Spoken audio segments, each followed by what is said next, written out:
ধূমপান মৃত্যু ঘটায়, ধূমপান স্ট্রোকের কারণ।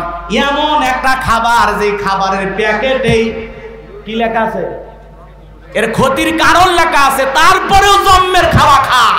এমনও চাচা আছে একেবারে পুরোটা যখন ফুরে যায় সিগারেটের তুলে থাকে, ওই তুলেটা ভিতরে ঢুকে, কথা কয় না, এরপরেও খাওয়া ছাড়ে না। এমনও চাচা আছে খাইতে খাইতে দুই গালসি ভিতরে ডেবে গেছে। এমনও লোক আছে বিড়ি সিগারেট খাইয়া পাঞ্জাবি পুরে খইসালা হয়ে গেছে। আর যদি পাঞ্জাবি খইসালা হয় ভিতর হচ্ছে আটা সালা। কথা বলে ঠিক কি না? এ বাজান গো আমার, ওই জাহান্নামের আগুনে জ্বলতে জ্বলতে পুড়তে পুড়তে ওদেরকে যখন এই ফলটা খাইতে দেবে গলার মাঝামাঝি আটকে যাবে, ভিতরেও যাবে না, বাহিরেও আসবে না। ওই জাহান্নামী মানুষগুলো তখন পানি পানি বলে চিৎকার মারবে, আল্লাহ আমাদেরকে পানি দাও, পানি দাও, পানি দাও। ওরা মনে করে দুনিয়াতে গলায় কিছু আটকে গেলে পানি খাইলে যেমন ভালো হয়, জাহান্নামের এই ফলটা খেয়েছে, পানি খাইলেই মনে হয় ফলটা চলে যাবে। এরা যখন পানি পানি বলে চিৎকার মারবে, আমার ভাইয়ের, আমার আল্লাহ রাব্বুল আলামিন বলেন লা ইয়াযুকুনা ফিহা বারদাও ওয়ালা শারাবা, তাদেরকে মিনারেল ওয়াটার দেওয়া হবে না, ঠান্ডা কোনো পানির ব্যবস্থা থাকবে না। যে পানি পান করে জাহান্নামী তার বুকের জ্বালা তৃষ্ণাকে নিবারণ করতে পারে। কেমন পানি দেবে? ইল্লা হামিমাও ওয়া গাসসাকো, এমন উত্তপ্ত ফুটান্ত গরম পানি পান করাতে দেওয়া হবে যা পুষ ব্যতীত কিছুই নয়। ও গাইবান্দার গোবিন্দাগঞ্জ, আমার এলাকার বাবাজিরা, হাসপাতাল থেকে যদি 1 গিলাস পুষ সংগ্রহ করে আপনাদেরকে আমি খাইতে দেই, 50,000 টাকা দেব। 1 গিলাস পুষ কেউ খাবেন? 1 লাখ দিলে খাবেন বুঝি?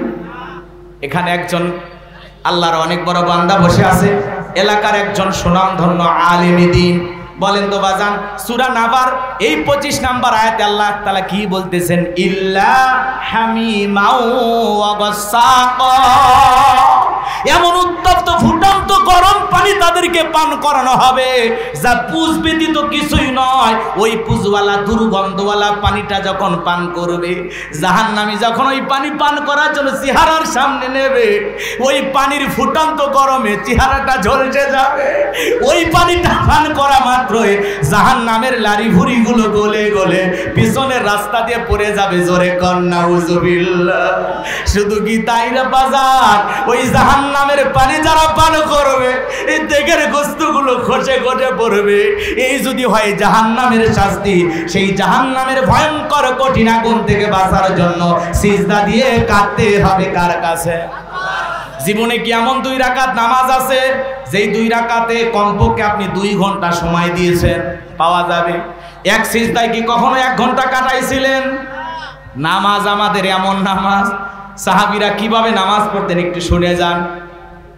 বিশ্বনবীর সাহাবীরা মরুভূমিতে সালাত আদায় করার জন্য দাঁড়িয়ে গেছেন। মরুভূমির পাখিগুলো খেজুর গাছ মনে করে সাহাবীদের কাঁধের ওপরে, মাথার ওপরে বসে থাকতো। বিশ্বনবীর সাহাবীরা সালাতে এত মনোযোগ, কাদের মধ্যে পাখি বসে আছে, তারপরেও তারা টের পাইতো না। বলেন আল্লাহু আকবার। কাফেররা বলতে এগুলো মানুষ নাকি? পাখি পড়ে আছে তারপরেও কিছু বলে না। বোঝেন নাই? ঘন্টার পর ঘন্টা নামাজ আদায় করতেন, আর ঘন্টার পর ঘন্টা পাখি কাঁধে বসে থাকতো, মাথায় বসে থাকতো, একবারও নড়াচড়া করতেন না, তারায়াও দিতেন না। আল্লাহু আকবার বলেন। আর আপনি আমি পাখি তো দূরের কথা, একটা মশা বললে এই হাতে এই জায়গায় নিয়ে যায়, এমন একটা মার দিয়ে কয় খাবো। কথা কয় না কেন? আগে মশা মারে তারপরে নামাজ পড়ে, আছে না নাই? এ বাজান গো আমার, লম্বা হবে, লম্বা করব না। হযরতে তালহা রাদিয়াল্লাহু তাআলা সালাত আদায় করতেছিলেন, ছেলেটা চোখের সামনে খেলা করতেছিল, জঙ্গল থেকে সাপ এসে সন্তানটাকে বেঁচিয়ে ধরেছেন। হযরতে তালহা রাদিয়াল্লাহু তাআলা নামাজ শেষ করলেন, বাড়িতে তাকায় দেখেন অনেক মানুষজন দেখা যায়। স্ত্রীকে ডেকে বলে, প্রিয়তমা স্ত্রী, বাড়িতে এত মানুষজন, ব্যাপারটা বুঝতে পারলাম না। ডেকে বলে, স্বামী আপনি যখন নামাজে দাঁড়িয়ে গেছেন, আপনার চোখের সামনে সন্তানটা খেলাধুলা করতেছিল, জঙ্গল থেকে একটা সাপ এসে সন্তানকে পেঁচিয়ে ধরেছিল, আমি মানুষজনকে ডেকে সন্তানটাকে বিপদ মুক্ত করলাম। এত ঘটনা আপনার চোখের সামনে ঘটে গেল, আপনি কি কিছুই বলতে পারেন না?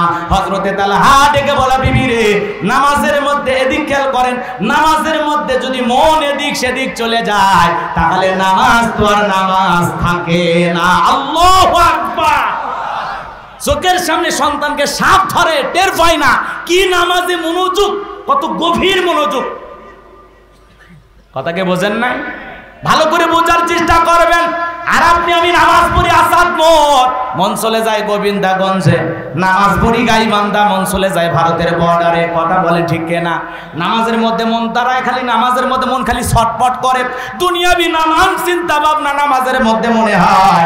মাঝে মাঝে নামাজ পড়তে দুনিয়াবি এত কথা মনে হয়। নামাজ 2 রাকাত চলতেছে না 3 রাকাত চলতেছে, মনে থাকে না। আছে না নাই?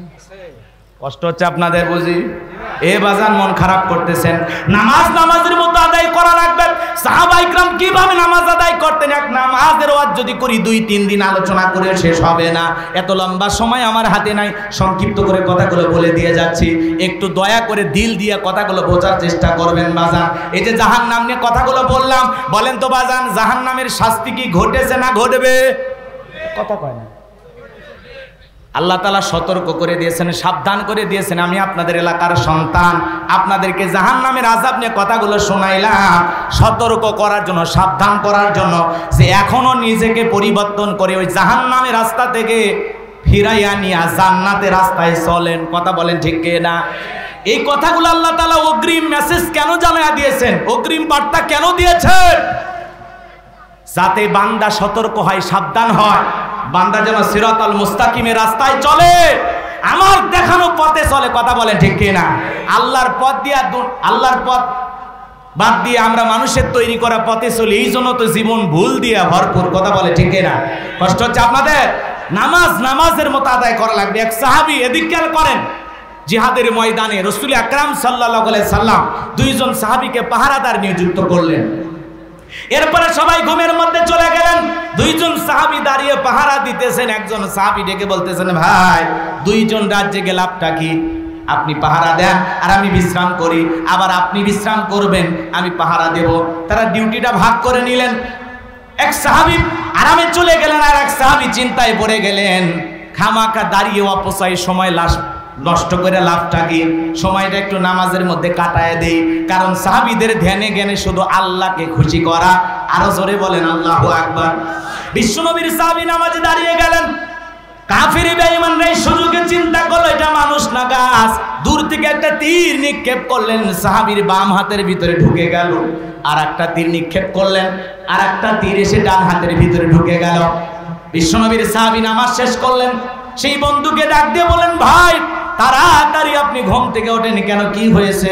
বলে, কাফির আমাকে তীর নিক্ষেপ করেছে। বলে, কেমনে হলো?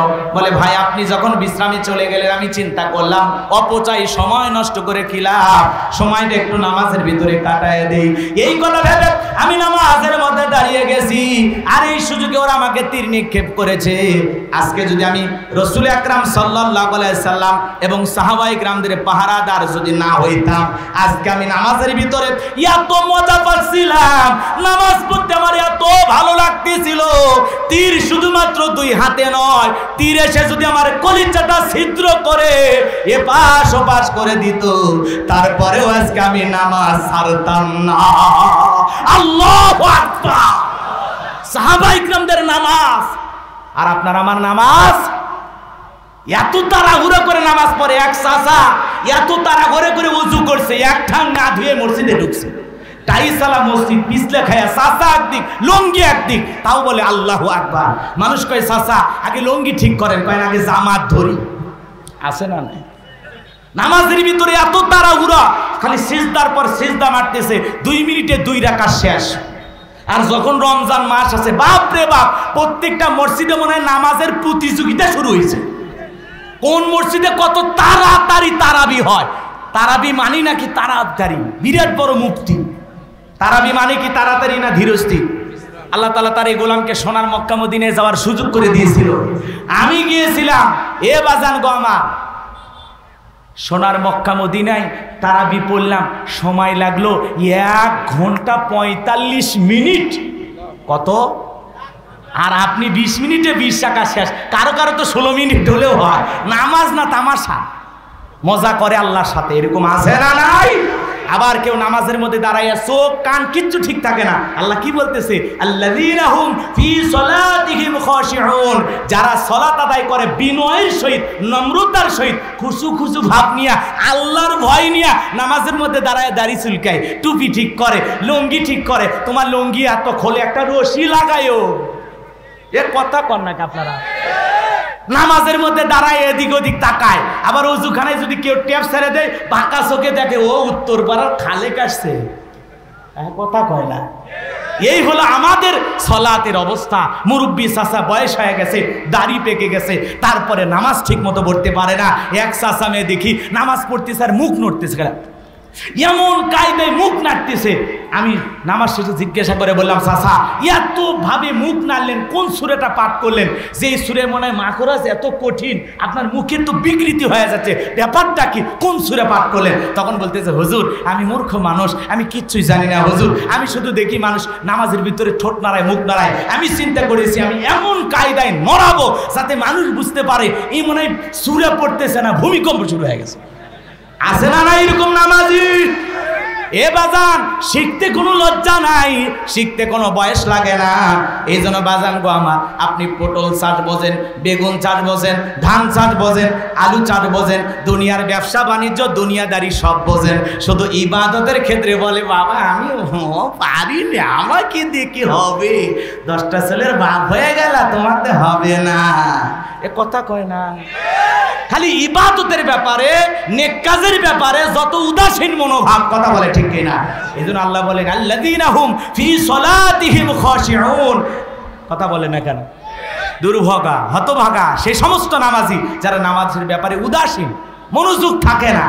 এরকম নামাজি আছে না নাই? তাহলে মনোযোগ সহকারে আল্লাহর ভয় নিয়া আল্লাহকে রাজি খুশি করার জন্য 5 ওয়াক্ত সালাত কারা কারা আদায় করবেন? 2 হাত তুলে মালিককে দেখান। আদায় করবেন তো ইনশাআল্লাহ? আল্লাহ পাক আমাদের সবাইকে 5 ওয়াক্ত নামাজই বানায় দেন। জোরে বলেন আমিন। আল্লাহর ভয় নিয়ে আদায় করব, একেবারে আল্লাহর ভয় নিয়ে লম্বা সময় রুকু করব, লম্বা সময় সিজদায় থাকব, লম্বা সময় ধরে তিলাওয়াত করব, নামাজে তাড়াহুড়ো করব না। মুমিন বান্দার 2 নাম্বার গুণাবলী, ওয়াল্লাযীনা হুম আনিল লাগবি মুরিদুন। আমি আগেই বললাম যদি আমি একটা বিষয় নিয়ে আলোচনা করি 2-3 ঘন্টাতে চলে যাবে, কিন্তু এত সময় তো নাই, তাড়াহুড়ো করে কথাগুলো বলতেছি, কষ্ট হচ্ছে আপনাদের। তাহলে 2 নাম্বার হলো ওয়াল্লাযীনা হুম আনিল লাগবি মুরিদুন। 2 নাম্বার গুণাবলী, অনর্থক কথাবার্তা বলা যাবে না, আজে বাজে কথা বলা যাবে না, অপ্রয়োজনীয় কথা বলা যাবে। আমাদের অনর্থক কথা আছে না নাই? এক জায়গায় বসে চা স্টলে বসলে দুনিয়ার সব গল্প, অমুক খারাপ তমুক খারাপ, এর সমালোচনা ওর সমালোচনা, মনে হয় গীবত কমিটির সভাপতি সেক্রেটারি বসে গেছে, কথা বলে ঠিক কিনা? এই যে সমালোচনা, এগুলো করা যাবে না। আপনি অনর্থক কথা কেন বলেন? আপনি কি ভুলে গেছেন আপনার জবানের প্রত্যেকটা কথা রেকর্ড করা হচ্ছে? মা ইয়ালফিযু মিন কাউলিন ইল্লা লাদাইহি রাকীবুন আতীদ। বান্দা এমন কোনো কথা বলে না যে কথা রেকর্ড করার জন্য আমার ফেরেশতা না নাই। আপনার জীবনের প্রত্যেকটা কথা রেকর্ড করা হচ্ছে, বলেন আল্লাহু আকবার। এই জন্য মুমিন বান্দা জবান দিয়ে যা খুশি তাই বলবে না। মুমিন বান্দা কথা বলবে ততটুকু প্রয়োজন, যতটুকু, অতিরিক্ত কথা বলার কোনো সুযোগ। কষ্ট হচ্ছে আপনাদের? কথাকে আমার বুঝতেছেন? মসজিদের ভিতরে যা দুনিয়াবি নানান গল্প, এখানে সেখানে যা আজে বাজে গল্প করি, এলাকার সব লোকের তত্ত্ব ওনার কাছে মনে হয় সিআইডি। আছে না বাবা? অমুকের বউ খারাপ, অমুকের বেটা খারাপ, অমুক হুজুর খারাপ, তুমুক খারাপ, এ খারাপ সে খারাপ।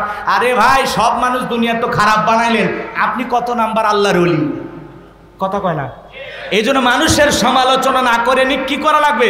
নিজের আত্মসমালোচনা করা লাগবে। নিজের জিন্দিগির তুলুটেগুলো তালাশ করেন, আপনার কি কি সমস্যা, আপনি মানুষ হিসাবে কেমন, সেই জিনিসটা নিয়ে ভাবেন। নিজের যত আত্মসমালোচনা করবেন, নিজের জীবনের ভুল ত্রুটি যত তালাশ করবেন, তত আপনি পবিত্র হবেন, ভালো হবেন, আল্লাহর প্রিয় গোলাম হবেন। কথা বলে ঠিক কিনা? এই জন্য দোকানপাটে চা স্টলে বৈশা মানুষের সমালোচনা করা বন্ধ করবো তো ইনশাআল্লাহ। তাহলে মুমিন বান্দা জবান দিয়ে সে কথা বলবে যে কথা বললে সব হয়। মনে থাকবে তো ইনশাআল্লাহ। মুমিন বান্দার 2 নাম্বার গুণাবলী, অনার্থক কাজ করা যাবে না। মুমিনের টাকা হলে মুমিন সিনেমা হল বানাবে না, যাত্রা গানের আয়োজন করবে না, গানের কনসার্ট দেবে না, মদের বার দেবে না, সিনেমা হল বানাবে না। মুমিনের টাকা হলে মুমিন মসজিদ বানাবে, মাদ্রাসা বানাবে, ঈদগাহ মাঠ বানাবে, কবরস্থান বানাবে। মুমিনের টাকা দিয়া জনগণের কল্যাণে সেই টাকা খরচ করবে। কথা বলেন ঠিক কি না? আমাদের সমাজে দেখেন না, টাকা হলে মসজিদে দেয় না, মাজারে যায় দেয়। এ কথা বলেন না কেন? দেওয়ানবাগির ভক্ত আছে না? হ্যাঁ, সেই দেওয়ানবাগির মাজার ভাঙ্গে তছনছ করে দিছে। কথা বলে ঠিক কি না? কি ভণ্ড পীর, কি ভুরি ছিল, আল্লাহর ওলি বিদায় নিয়ে গেছে। হেরো ভক্ত আছে না নাই? এজন্য মানুষ মসজিদে টাকা দিতে চায় না, যায়া দেওয়ানবাগির মাজারে দেয়, বিভিন্ন মাজারে গিয়ে টাকা পয়সা দেয়। ভাই মাজারে তো আল্লাহওয়ালা যদি হয়ে থাকে, উনি তো বিশাল আনন্দে আছে। কথা বলে না কেন? উনি তো পরম সুখে আছে। সত্যিকারী আল্লাহওয়ালাদের কোনো টেনশন নাই। কথা বলে ঠিক না? তা আপনি মাজারে টাকা দিয়ে কি করতেছেন? কি লাভ বলেন?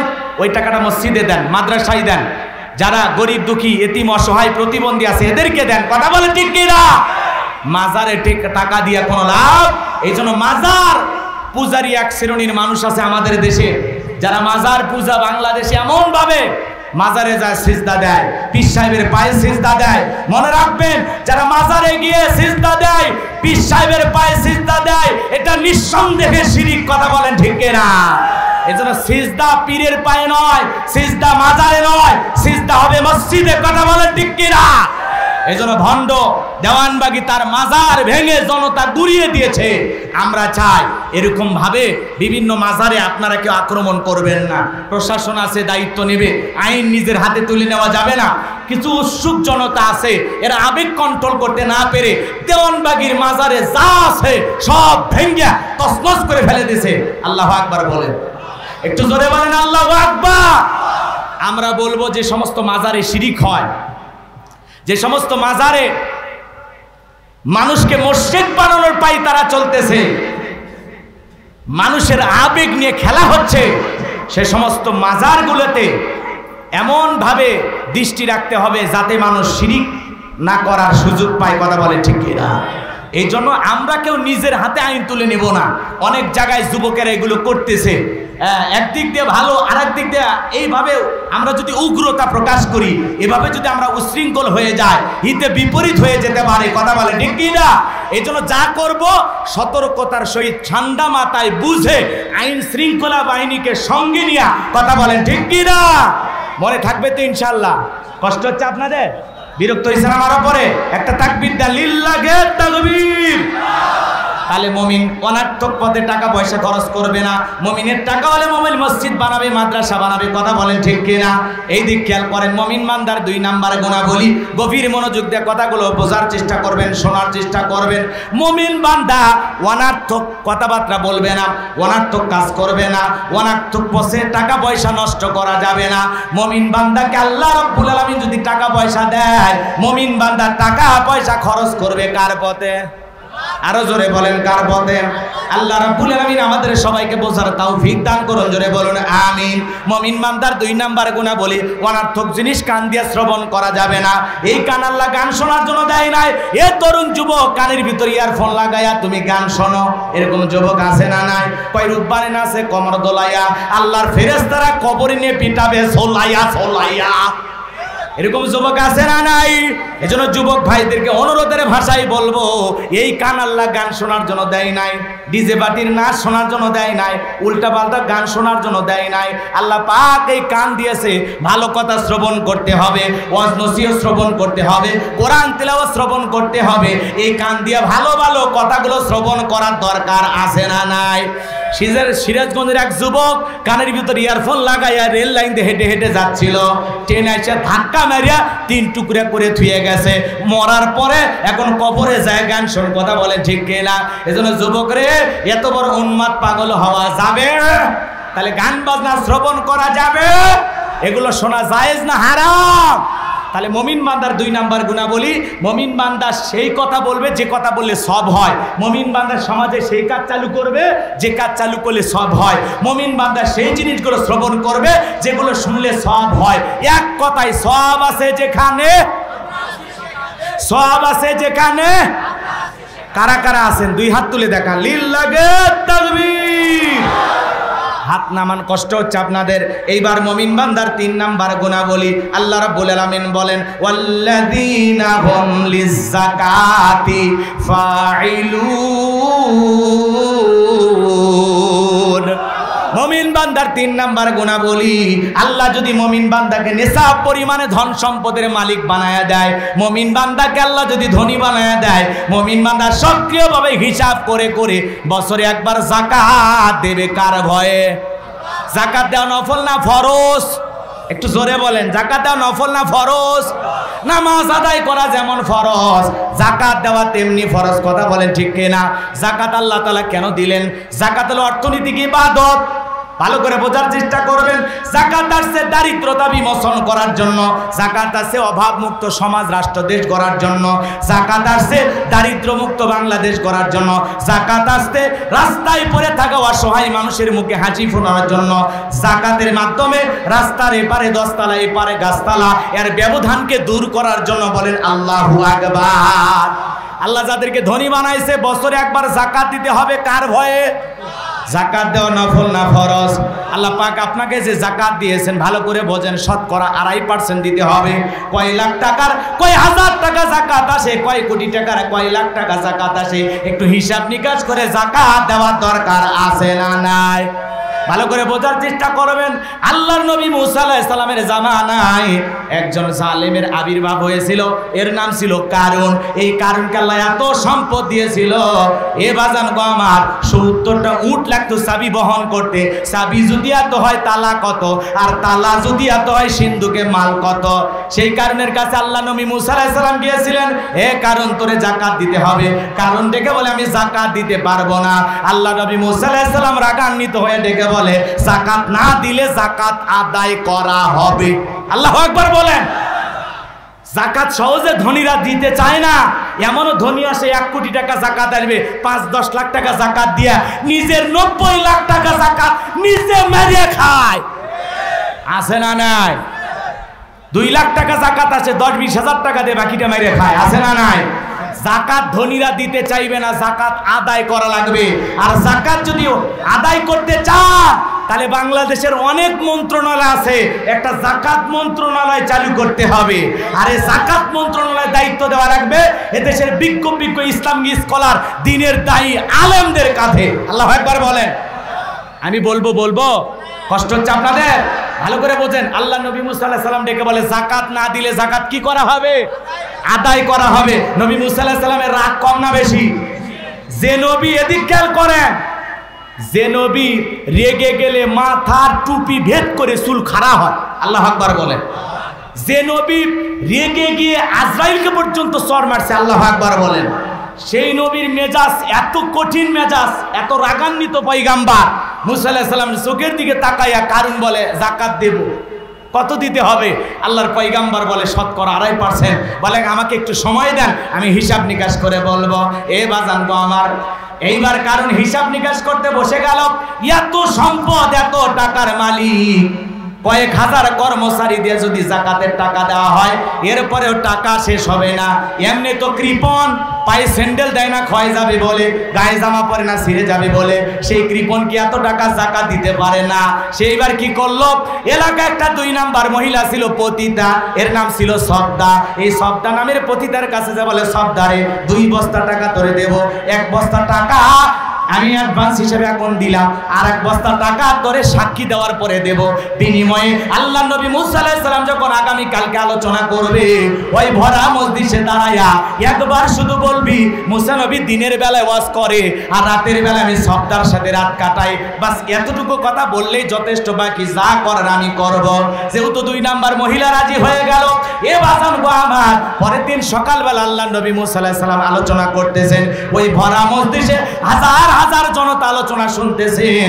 মুসা আলাইহিস সালামের আলোচনা শুনে সর্দার পাষাণ হৃদয় গইলা চোখ দিয়ে পানি ঝরতেছে। বলেন আল্লাহু আকবার। কারণ খালি ইশারা দিয়ে বলে সর্দার দাঁড়াও। সর্দার বলে আরেকটু শুনি। এইবার 2 জন লোক পাঠায়া দিল, তাড়াতাড়ি করে দাঁড়াও। নেতা দাঁড়াইতে বলেছে, সর্দার বলে আরেকটু শুনি। বলে না, শুনতে দেওয়া যাবে না। দুইজন লোক এইবার দুই হাত ধরে সবটাকে জোর করে দাঁড় করে দিলেন। যখন কারণ লাভ মেরে ডেকে বলে, এ মুসা ওয়াজ বন্ধ কর, তাকায় দেখ 2 নাম্বার মহিলা দাঁড়াইছে। মহিলাটা 2 নাম্বার না 1 নাম্বার? আল্লাহর নবী মুসা কি জানে? এবার এদিক খেয়াল করুন, কষ্ট হচ্ছে আপনাদের? কষ্ট হচ্ছে আপনাদের? এবার মহিলা কি সাক্ষী দেয় আপনারা কি শুনবেন? কারা কারা শুনবেন? 2 হাত তুলে আল্লাহকে একবার দেখান। লিল্লাহে তাকবীর। হাত নামান। কষ্ট হচ্ছে আপনাদের? আল্লাহর দ্বীন কায়েমের জন্য, আল্লাহর জমিনে আল্লাহর দ্বীনকে প্রতিষ্ঠিত করার জন্য, ও গাইবান্দার মুজাহিদ তৌহিদির জনতা, আল্লাহর জমিনে আল্লাহর দ্বীনকে প্রতিষ্ঠিত করার জন্য যদি কখনো ডাক আসে, জানমাল দিয়ে হলেও কারা কারা আল্লাহর জমিনে আল্লাহর দ্বীনকে প্রতিষ্ঠিত করতে রাজি? 2 হাত তুলে মালিককে দেখান। লিল্লাহে তাকবীর, লিল্লাহে তাকবীর। হাত টান টান করে তোলেন, 2 হাত টান করেন। আমি কি হাত নামাতে বলেছি?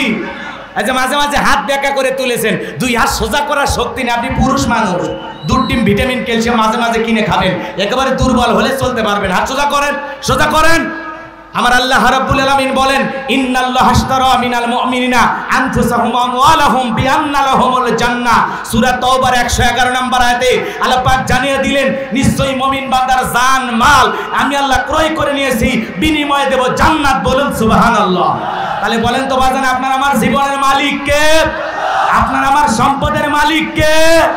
আল্লাহর দেয়া জীবন, আল্লাহর দেয়া সম্পদ আল্লাহর পথে খরচ করতে রাজি আছেন তো মুসলমান?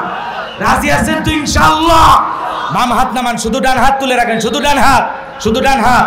আল্লাহ রাব্বুল আলামিন বলেন, ইল্লা সাহাবাল ইয়ামিন ফি জান্নাতি ইয়াতাসালুন। ডানপন্থী যারা জান্নাতের বাগানে থাকবে তারা, ডানপন্থী যারা আল্লাহর প্রিয় তারা। বলেন আল্লাহু আকবার।